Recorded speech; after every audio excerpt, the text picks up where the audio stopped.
ಸರ್ವರಿಗೂ S Kannada YouTube ಚಾನಲ್ಗೆ ಆತ್ಮೀಯವಾದಂತಹ ಸ್ವಾಗತವನ್ನು ಕೋರ್ತಾ ಇದ್ದೀವಿ. ಇವತ್ತು ನಾವು ಇಲ್ಲಿ ಒಬ್ಬ ರೈತರ ಹೊಲಕ್ಕೆ ಬಂದೀವಿ. ಅದರ ಜೊತೆಗೆ ಬಸವರಾಜ್ ದೀಡ್ಗಿ ಸರ್ ಅವರು ಅದಾರ. ನೋಡೋಣ ಅವ್ರು ರೈತರು ಏನು ಹೇಳ್ತಾರೆ ಮತ್ತು ಬಸವರಾಜ್ ದೀಡ್ಗಿ ಸರ್ ಅವರು ರೈತರ ಜೊತೆ ಯಾವ ಥರದ ಒಂದು ವಿಚಾರಧಾರೆಗಳನ್ನು ಹಂಚ್ಕೋತಾರ ಅನ್ನೋದನ್ನು ಅವರ ಬಾಯಿಲಿಂದ ಕೇಳೋಣ. ಸರ್, ರೈತ ಬಾಂಧವರಿಗೆ ನನ್ನ ನಮಸ್ಕಾರ. ನನ್ನ ಹೆಸರು ಬಸವರಾಜ್ ಅಂತ, ಎರಡನೇ ಪ್ರತಿನಿಧಿ. ಇಲ್ಲಿ ಒಬ್ಬರಿಗೆ ರೈತರಿಗೆ ಕೆನಟೋಣ ಮತ್ತು ಸೋಲೋಟೋಣ ಔಷಧ ಕೊಟ್ಟಿದ್ದು ಕಡ್ಡಿಗೆ ಆ ರೈತರ ಪರಿಚಯ ರೈತನ ಬಾಯಿಂದ ಕೇಳೋಣ. ಸರ್ ನಮಸ್ಕಾರ. ಸರ್ ನಿಮ್ಮ ಪರಿಚಯ ಹೇಳ್ರಿ. ನನ್ನ ಹೆಸರು ವಿಠಲ್ ಹನುಮಂತ ನಾಯ್ಕ ರೀ.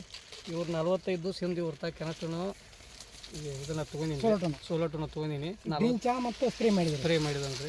ಅವಕ್ಕೆ ಭಾಳ ಹಳದಿ ಕಲರ್ ಇತ್ತು, ಮರಿ ಇರೋಕ್ಕೆಲ್ಲ. ಇವ್ರು ಬಡ್ದು 45 ದಿವಸಿಗೆ ನನಗೆ ಹೇಳ್ಕೊಳ್ಳೋಂಗೆ ರಿಸಲ್ಟ್ ಬಂದೈತೆ ಸರ್. ಮತ್ತು ಅವಾಗ ಕಬ್ಬ ನಾ ಕೊಟ್ಟಾಗ ಭಾಳ ಮರಿ ಸಂಖ್ಯೆ ರೈತಲ್ಲ. ಹಾಂ, ಈಗ ಮರಿ ಸಂಖ್ಯೆ ಎಷ್ಟೈತೆ ಸ್ವಲ್ಪ ಹೇಳ್ತೀನಿ ಹೇಳ್ರಿ ನೀವು. ಸರ್ 15-14 ಮರಿ ಸಂಖ್ಯೆ ಬೇಕಾದಂಗೆ ಐತ್ರಿ ಸರ್. ಲೆಕ್ಕ ಮಾಡಿ ಹೇಳ್ರಿ. 1 2 3 4 5 6 7 8 9 10 11 12 13 14 15 ಸರ್ ಐತೆ. 15 ಹೆಚ್ಚು ಇರ್ಬೇಕು ಸರ್. 15. ಅದು ಎಲ್ಲ ಮರಿ ಸಂಖ್ಯೆ ಹೆಲ್ದಿನ ಅದಾವ್ರಿ. ಯಾವ ಇದಲ್ಲ, ಯಾವ ಸುಯಿಸಾಗಿದ್ದಾಗಲಿ ಯಾವುದೇ. ಮತ್ತು ನಾವು ಕೊಟ್ಟಾಗ ಮತ್ತು ಇದು ಭಾಳ ಗಿಡ್ಡಿತ್ತು ಗಿಡ್ಡಿತ್ತು, ಹಳದಿ ಕಲರ್ ಇತ್ತು. ಈಗ ಹೆಂಗೆ ಐತ್ರಿ ನಿಮ್ಮ ಕಬ್ಬ? ಗ್ರೋತ್ ಆಗಿದ್ರಿ. ಮತ್ತು ಇಲಿ ಹೆಂಗೆ ಐತ್ರಿ? ಫುಲ್ ಅಡಾಲಾಗೈತ್ರಿ. ಇಲಿ ಅಡಾಲಾಗೈತ್ರಿ.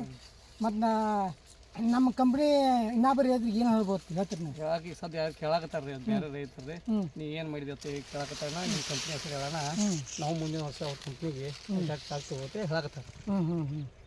ಒಟ್ಟು ನಮ್ಮದು ಔಷಧ ಬಣ್ಣ ಅಂತ ಎಲ್ಲ ಕಬ್ಬು ಚಲೋ ಆಗಿತ್ತು. ಒಟ್ಟು ನಮ್ಗೆ ನಮ್ಮ ಮಾಹಿತಿ ಹೇಳಿದಕ್ಕೆ ನಮ್ಮ ಕಂಪ್ನಿ ಧನ್ಯವಾದ. ನಮಸ್ಕಾರ.